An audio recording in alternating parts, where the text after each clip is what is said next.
The claim that Eivin Kilcher lived a double life for 30 years and no one knew until now sounds dramatic and mysterious. But when we closely examine his public history, there is no verified evidence that he secretly maintained another hidden identity or shocking parallel existence separate from what viewers have seen over the years.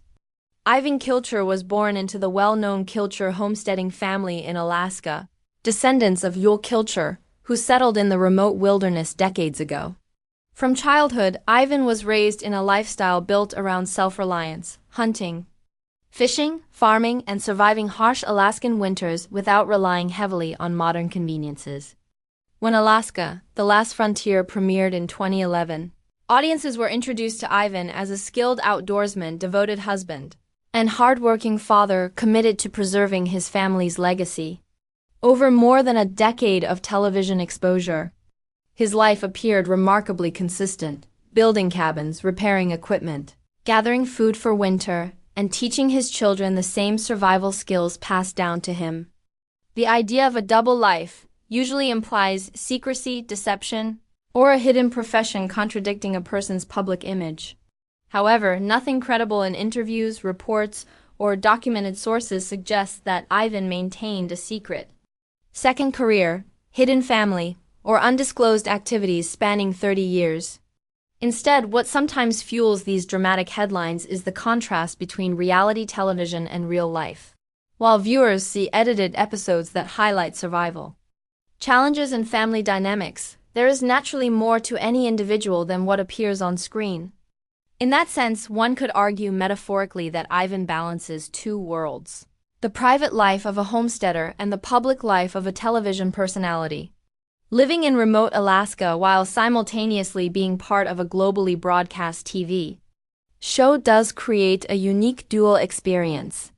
On one hand, he is cutting firewood, tending livestock, and navigating wilderness terrain. On the other, he is participating in production schedules, interviews, and public appearances tied to a major network. Yet this is not a hidden life. It is simply the reality of someone whose traditional lifestyle became media content.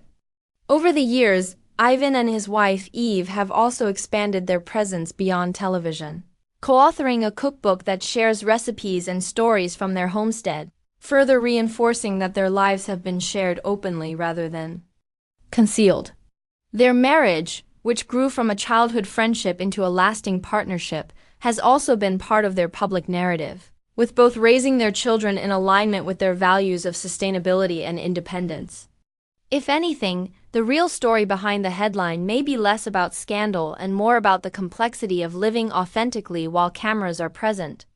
Reality TV often simplifies personalities into clear roles: the hunter, the builder, the planner. Real individuals are far more layered. Eivin has expressed pride in maintaining the homesteading tradition while adapting to modern realities, including the responsibilities that come with fame. That balancing act could feel like living in two worlds, but it is not evidence of deception. Sensational phrases like "no one knew this until now" tend to spark curiosity, especially in an age where audiences expect shocking revelations. However, responsible examination shows no substantiated proof of secret wrongdoing, alternate identities, or hidden scandals tied to Eivin Kilcher.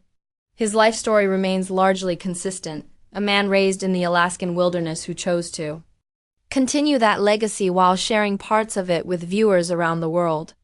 In truth, the fascination may stem from how unusual his lifestyle appears to outsiders. For many, living without urban comfort seems almost like an alternate universe. But for Eivin, it has always been home.